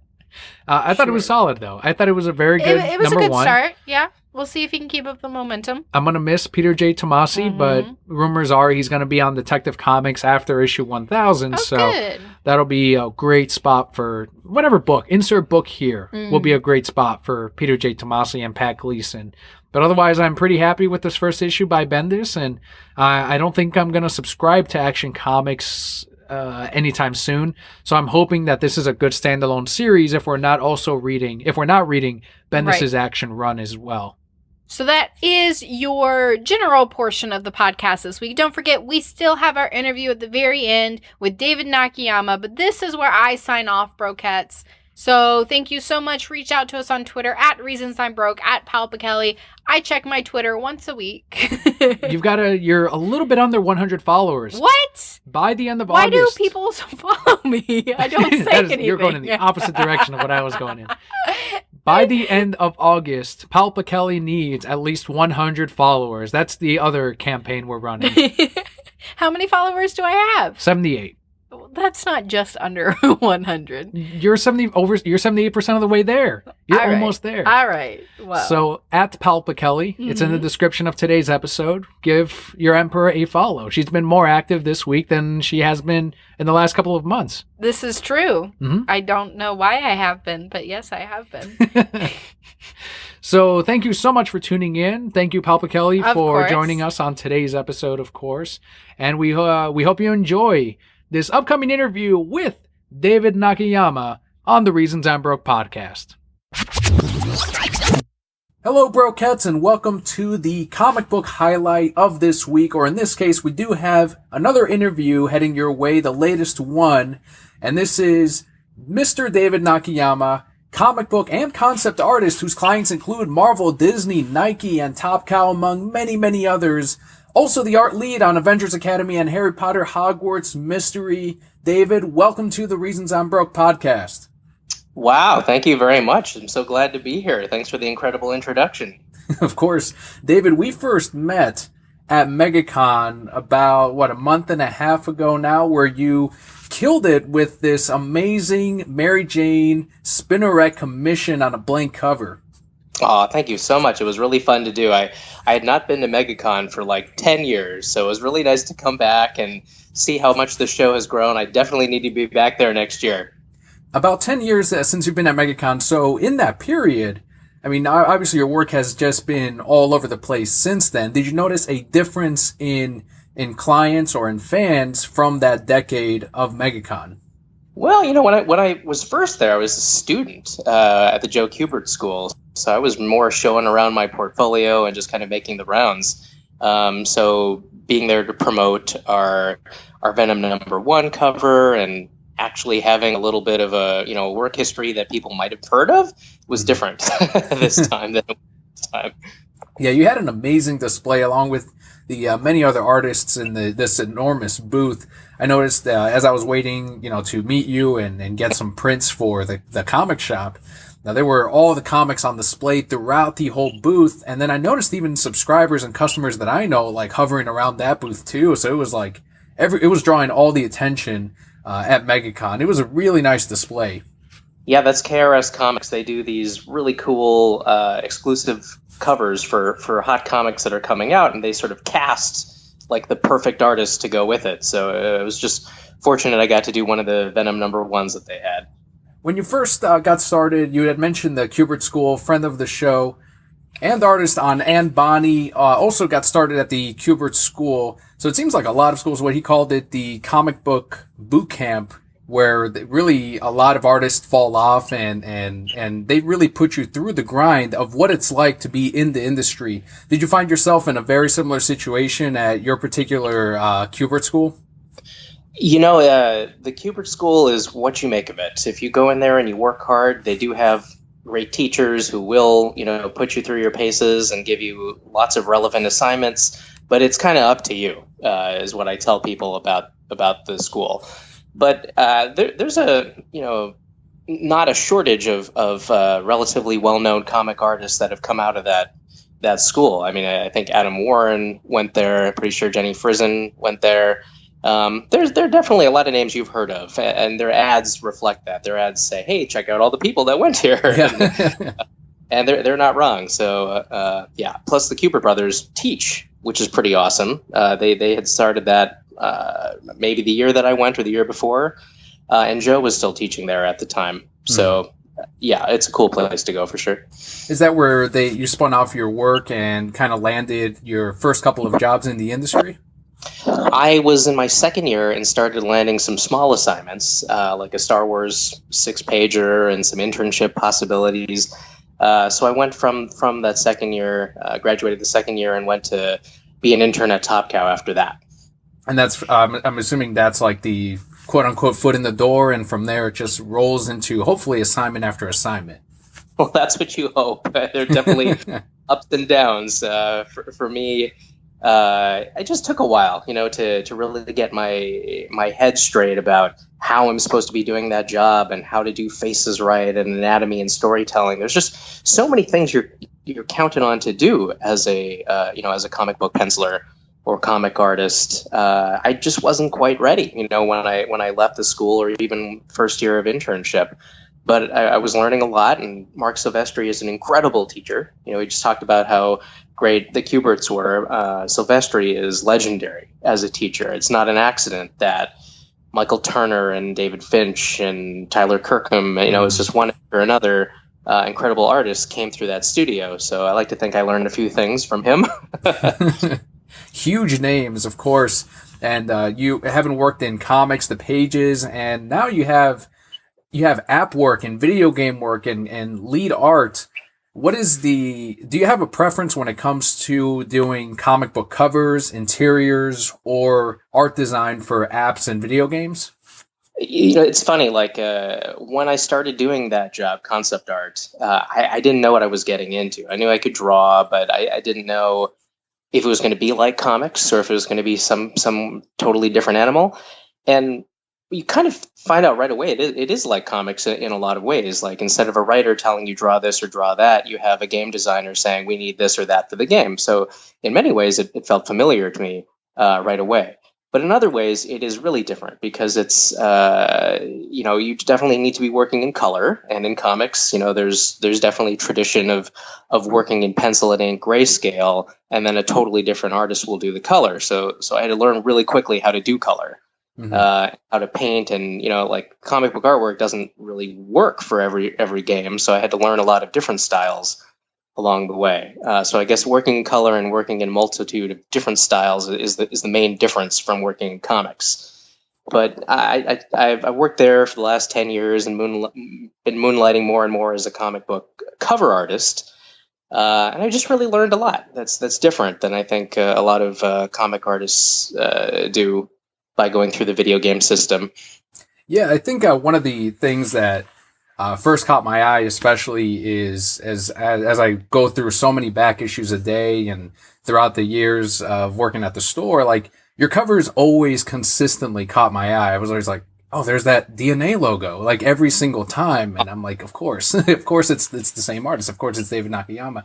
And then thanks. And then when I finally, like, they were doing the Deadpool month covers, and that's really where I started to really collect many more covers, and that's sort of also what got us into.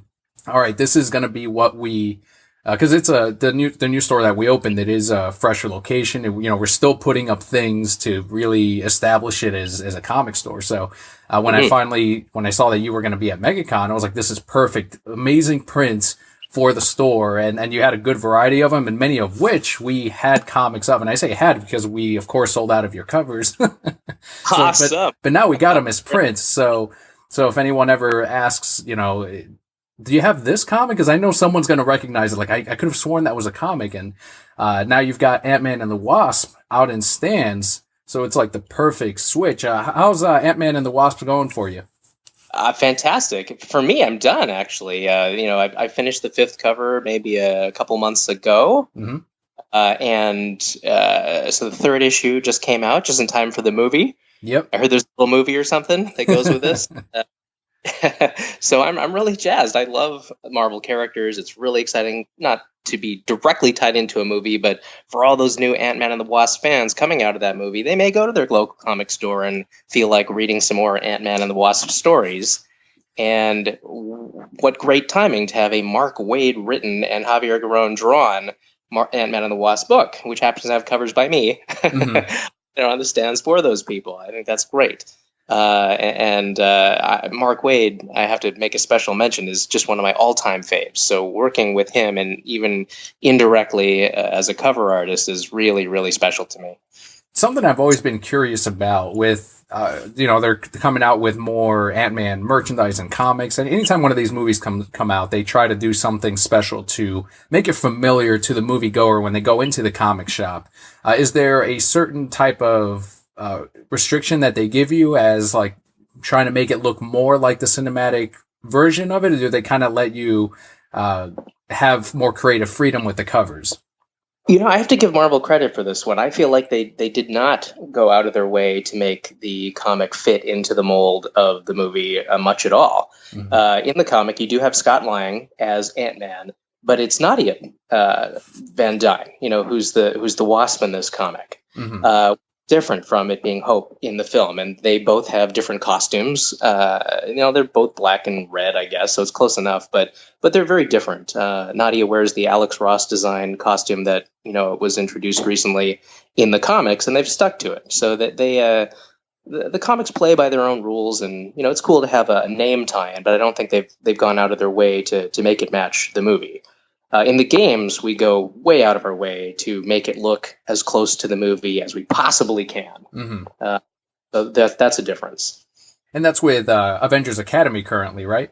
Exactly. So in Avengers Academy right now, as we've been doing for the last 2 years in the game, whenever a Marvel movie comes out, then the game has a fun tie-in that's inspired by that film. It'll have the characters, represented somehow in the game, and maybe the regular Avengers characters in the cast might have skins that tie them into the events of the movie. It's a good time whenever that happens. And whenever they do add that content, do they come back to you for more of that artwork so that they can promote some of the newer stuff coming out? Or are you months in advance like, yeah, we know Infinity War is coming out, so we need you to do some more artwork, or is it like a one and done thing? Usually there's key art that's made as part of the production. So this is like the art that will be the loading screen of the game and will be used on the company's social media and, just reused in different ways. So part of that art's purpose is to be marketing, like you said. I don't think we usually go out and make much more than that. They definitely use the portraits and other assets that are created for the game around the interwebs, but that's about it. There's a small suite of assets that get used for that. Something I do want to also explore a little bit, because it's not something that really looked like its big screen counterpart at the very beginning, at least, and that's Big Hero 6. Mm-hmm. And when the team, when you went back in and kind of brought back these characters, did you find that your redesigns were closer to what you saw on the big screen than what was in volume 1 of the Big Hero 6 comic? Oh man, well, let me tell people the emotional roller coaster this was for me as I answer that question. So Big Hero 6 is, this little X-Men spinoff book about a team from Japan. And when I did the comic, I was on such an emotional high because it's Chris Claremont writing it. I grew up reading Chris Claremont's books. It was my first, I guess, like real Marvel Universe comic. So for me, this was a really big deal. I was really, really, really excited about it. And we redesigned all the characters, for the new book. For example, in the original book, Baymax was sort of a green reptilian, almost Godzilla-like thing. Yeah. Right. And when we came back to do our book, we changed it to be more like a robot, because it's at the end of the day, Big Hero 6's core is about a boy and his robot. Like, we knew that, and the movie knew that, and so I was just trying to get that robot to look more robotic. And we still got our Godzilla character in there too, in the form of Fred, but trying to make Baymax look like a robot was something we did, and trying to cool up Hero at the same time was a thing that we did in our version as well. Like the cool jacket, the anime hair. I'm really proud that those elements survived into the film. He was a little more nondescript when he premiered. I'm not saying it was bad. I'm just was trying to add a little something to it, and a lot of that came into the movie as well. So on this emotional high, and then the book comes out, and it was kind of under the radar, and I don't think a lot of people bought it, and so I was a little bit sad. And I was sort of on my way out of monthly comics for video games, so it was kind of a down note for me. Mm-hmm. And then out of nowhere, literally nowhere, Disney picks this property to become a feature film, and then all of a sudden it's relevant again, and people really care about it, and people are picking up that #1 issue, and it's $150 on eBay. I couldn't believe it. So my head was whiplashed from the up and downs of that series. Yeah, that was nuts when that first announcement was made years ago, because if I remember correctly, wasn't that like one of the earlier bits of Marvel that Disney was really producing themselves after they bought Marvel? Yeah, isn't that weird? I mean, like, of all the things that Disney could handpick to do an animated feature of, anything in Marvel, wouldn't you think they'd go for Spider-Man? Like the same way they're doing a Spider-Man movie right now? Right. That's what I would have expected, a Spider-Man film from those animators, but they picked Big Hero 6 of all things. And I guess it's when they go with they got the announcement. So did you find out along with everyone else, or did they consult you ahead of time for any portion of it? I just worked on the comic, and they were really generous to give me a credit at the end of that film. I didn't have anything to do with the film. Mm-hmm. I wish I could have worked on that film or any genre film. That'd be amazing to me as a giant film fan. That'd be incredible. But no, I didn't work on it, and they didn't talk to me about it. It still must have been really cool to see a lot of, as you mentioned, the elements from Hero on the big screen that you're like, I had such a part in that, and now you're seeing, it in its own kind of spirit and spin-off on the big screen for millions of people to enjoy. What was the one thing that stuck out immediately? Like, yes, that was our book. It's Hero. Yeah. The way that they did Hero was very much in the spirit of the way that we redesigned him for our miniseries. The one thing they changed is they took off his glasses, and that's fine. Everything else felt very in keeping with our take, and Baymax being a robot, even though it's a totally reimagined robot, I still felt like I had something to do with that. So that was pretty cool too. No, that's fantastic. And they came out with a TV special recently, so it's still continuing. Not something that it sounds like Disney is going to let go of anytime soon. Many years after that, X-Men 92 came back in a pretty big way, and it's a gift that keeps on giving. Yeah. Is that something also that you grew up with, and then when you started working on this book, was it just more of kind of like the Claremont thing of like, oh yes, another thing that I also grew up with that I can also do my work on and contribute to? Yeah, well, not only Claremont, but Jim Lee and Mark Silvestri. For me as an artist, and for me as a comic book fan, the entire reason I'm an artist and a comic book reader is because of Uncanny X-Men. That is like the book when I saw that, my neighbors, I had two older boys who were neighbors of me, and they were both reading it, and I saw it, and I was like, whoa, I didn't know comics could look like that. Jim Lee's art just jumped off the page at me the first time I saw it. It was around the Extinction Agenda issues, and I just couldn't believe how cool it looked. And I was just sucked in right away and became both a reader and an artist almost solely because of that. So, yeah, my first personal connection drawing the X-Men characters was a random call from Disney. Actually, they wanted me to do cover art for the box release of X-Men the Animated Series, and I have no idea why they picked me of all the available choices. That's amazing. That's right? Really cool. Thank goodness! What a gift from heaven! Like that. I had the only thing that saw me through it, being a less talented artist back then, was just my pure love for the characters. So I kept drawing and redrawing and put everything I had into it until those covers didn't suck, and they're okay. But I've gotten better since then. And the other great thing about it is it connected me with the brand, with that era of X-Men a little bit for people. So when the Fleer Ultra X-Men cards came out recently, I got to do some of those, and when we did the X-Men 92 comic, and even maybe some toy announcements in the future. Sometimes when people need X-Men 92 art, they come to me, and I could not be happier about it, because I have deep, deep, deep love for that era. And that team in particular. Currently with Avengers Academy, we talked about a little bit.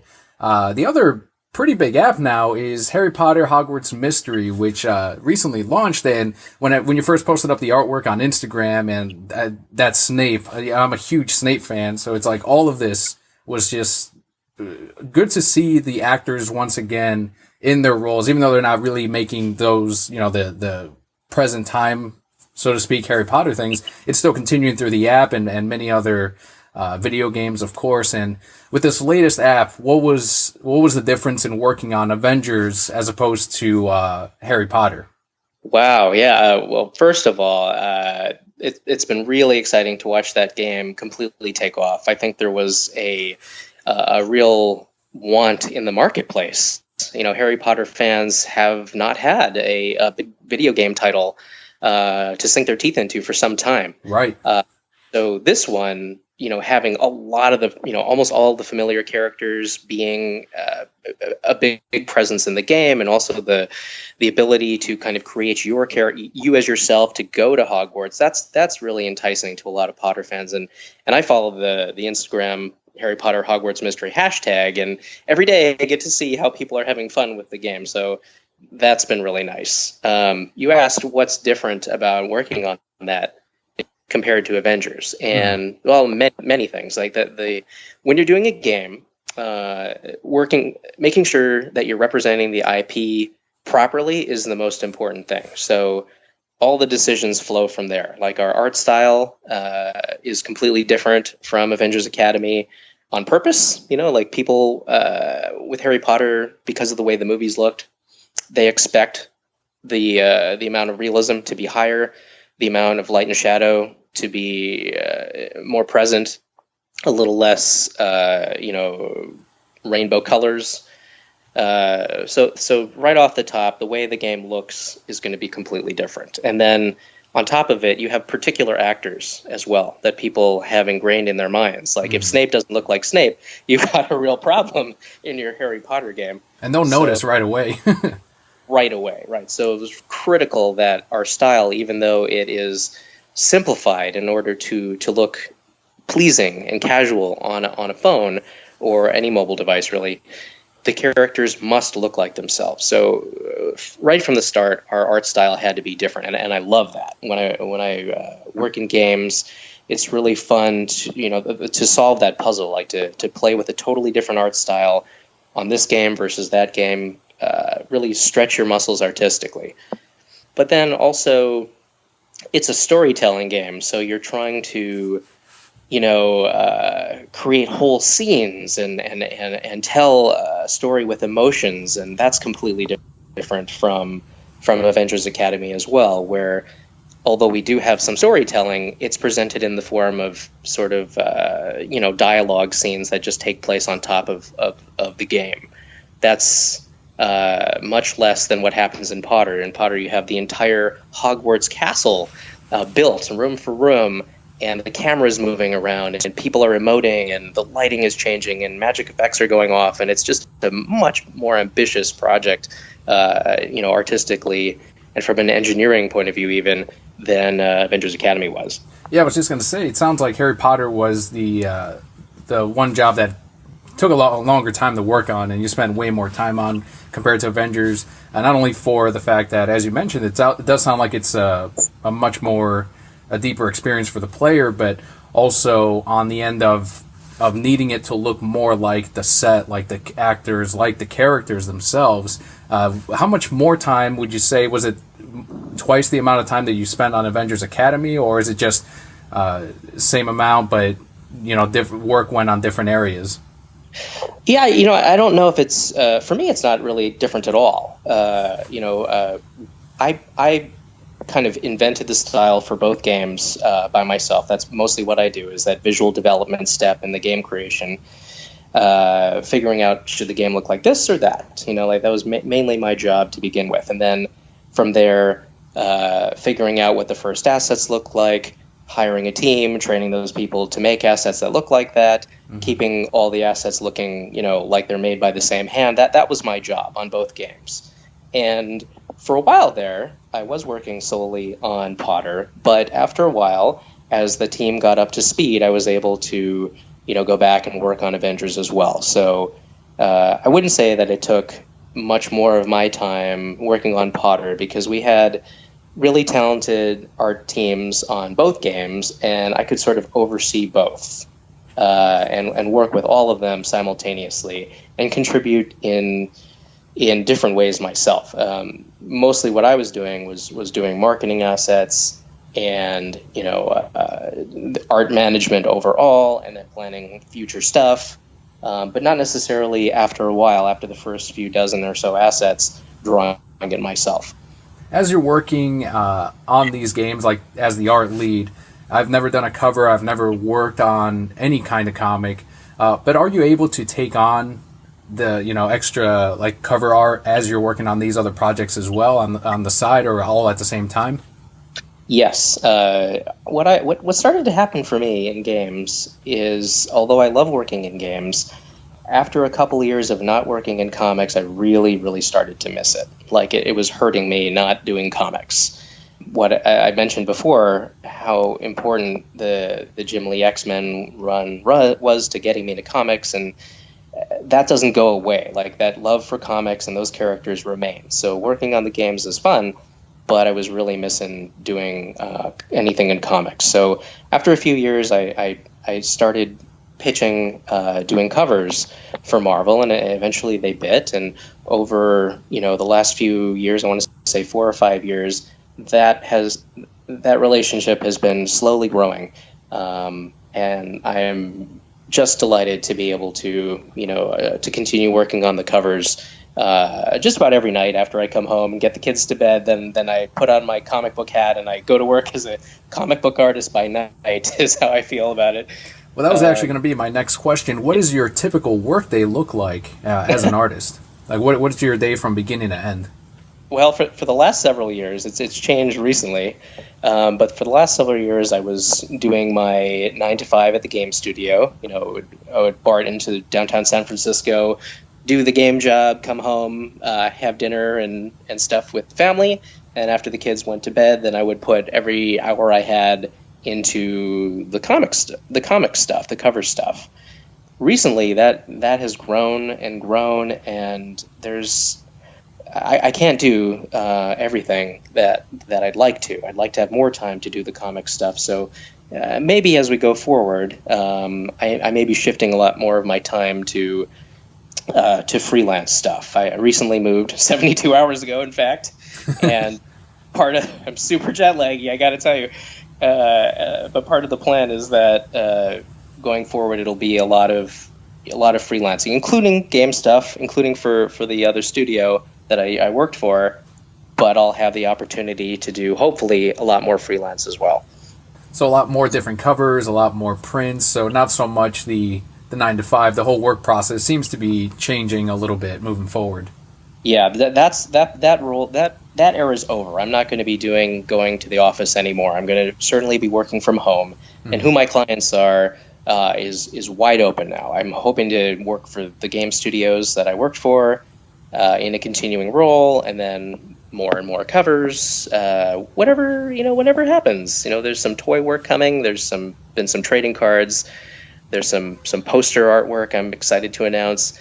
So I'm really open to see what freelance future has to offer. No, that's exciting. That's got to be exciting. Just looking forward to it as an artist and as someone who can, change that up and change the routine into what seems to be where you can be a little more selective on some of the work that you do. I'm half terrified. It's got to be, yeah. But yeah, I think that this is a better use of my time. Although I really, really loved working with the other artists at the game studio and, training them up and telling them how to do their Photoshop tricks and that sort of thing. At the end of the day, those hours were not me doing art and weren't moving me ahead as an artist. So now what will change is all those hours can be put back into the making art pool, and that's really exciting. Are there any projects right now that you can talk about, upcoming covers that have been solicited? Gosh, let's see. Ant-Man and the Wasp just ended. Just this Friday, Boom Studios announced a WWE Attitude Era cover that I did of Stone Cold Steve Austin. So that's exciting. That's nice. brand.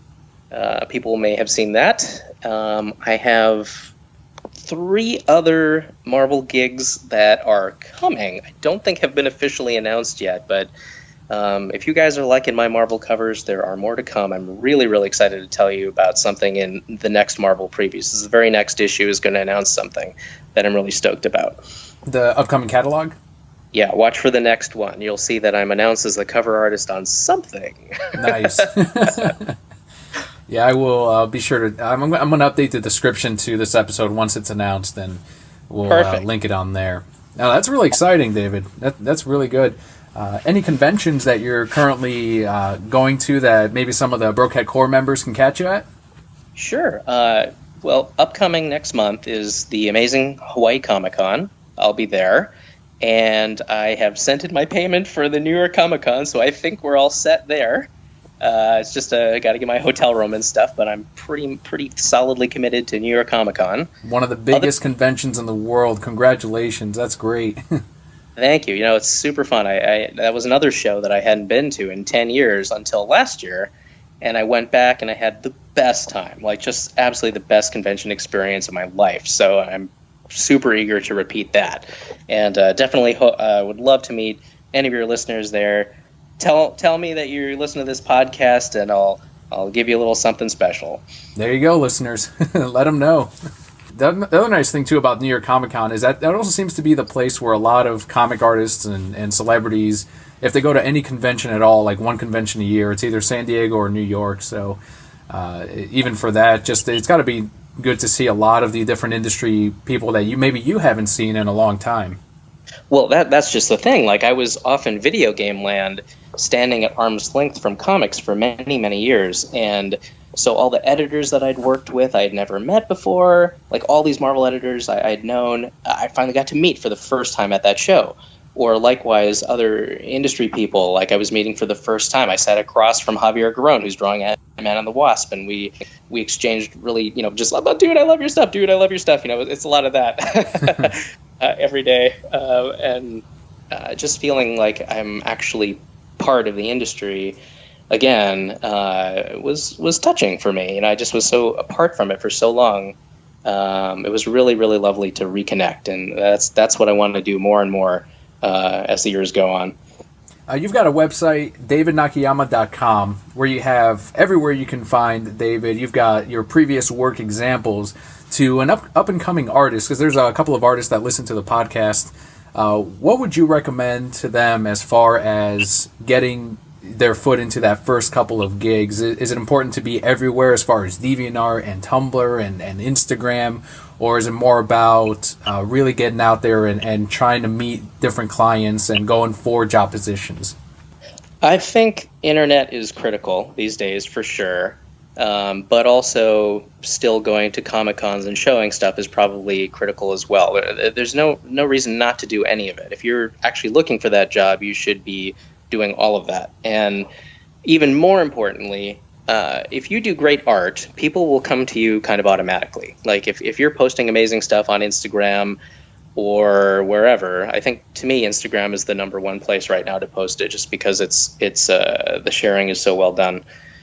Anyway, if the quality is there, people are going to see you online, and you never know what art director or advertising firm or whatever it is scouring the earth for a great artist who's willing to work for whatever they're paying. They could call you right there. Like, just being there and having your name and your website listed is enough to solicit a job. It's that valuable and important. But if you're specifically trying to get into the comic stuff, then I do think it's still critical to go to a big show like San Diego, like New York, wherever the editors are actually going to be and looking at portfolios to show your stuff. But again, like, they're not going to care unless the quality is there. So being honest with yourself and making sure that quality is super high, first and foremost, is certainly the way to go. Definitely. Forever working on your craft, and as you mentioned, I used to draw many years ago, and I ended up stopping. But at the time, and one of the themes that I hear often from a lot of the artists that come on the show is that you're never finished. You're always forever evolving and changing your craft. And what I love to see, especially on Instagram and on Twitter, are the artists that will put up work every 10 years and just kind of see how their own style changed. Mm-hmm. Yeah, no, that's it. Like, I'll tell you a funny story. I saw this cartoon once. It was a Venn diagram, and on one side it says crippling self-doubt, and on the other side it says absolute narcissism, and in the middle is art. I find that to be absolutely the case. It's totally true. Like, you were just fearing, all the time, will people like this on the one hand, or maybe on the other hand, you're like, yeah, I got, the emotional roller coaster is strong with art. So that's definitely how I feel about it at any rate. I'm sure a lot of the artists, I know Robin especially, he's one of our Patreon backers, especially appreciates the kind of inside advice on concept art and on working in the industry. So thank you, David, for not only sharing that with all the Brocat Core members, but for being on the show and talking about the many differences between comic art. And what is unique on your position is you have worked on these apps and different pieces, and now are coming back to the comic side of things. So it's going to be really fun to see the progression over the next year on your artwork. Thank you so much for having me. I enjoy the show, and it's just a pleasure to be here, and hopefully I shared something interesting with people. And if they have any questions at all, I'm incredibly easy to find all over the internet, so just write me whenever. I'm really easy to talk to, and I share info all the time with anyone who asks, so easy to find. There will be links in today's show notes, but again, it's going to be davidnakayama.com. That's David, Nakayama. You can find them on Twitter and on Instagram at David Nakayama, and on Facebook at David Nakayama Art. So again, links in today's show notes. Just swipe on over and you will find them on there, and you can contact David, you can follow him, you can interact with him. There's a couple of content creators as well that listen to the show. Maybe you can connect, and if you're taking any kind of as you mentioned, you're going to be more open to work. Are you going to be taking more side jobs as far as, if people want you to do like a specific art piece, or how booked ahead are you? For commissions so far, what I've been doing is I try to do those at shows. Time has been so short in the last few years that it's been impossible to do commissions on the side, but we'll see what happens over the course of the year. I don't know what freelance life is going to be like, but if there is that kind of time, then I'll definitely open it back up. Awesome. We'll see how things settle out for you, and it sounds so far like it's going to be great, so I'm really happy for you, David. Thank you, sir. Thank you for having me on your show. And that'll do it, Brocat Core members. Thank you so much for joining us on today's interview and the comic book highlight. I'm Daniel. And I'm David. And Brocat Core, all will be well. See you next week.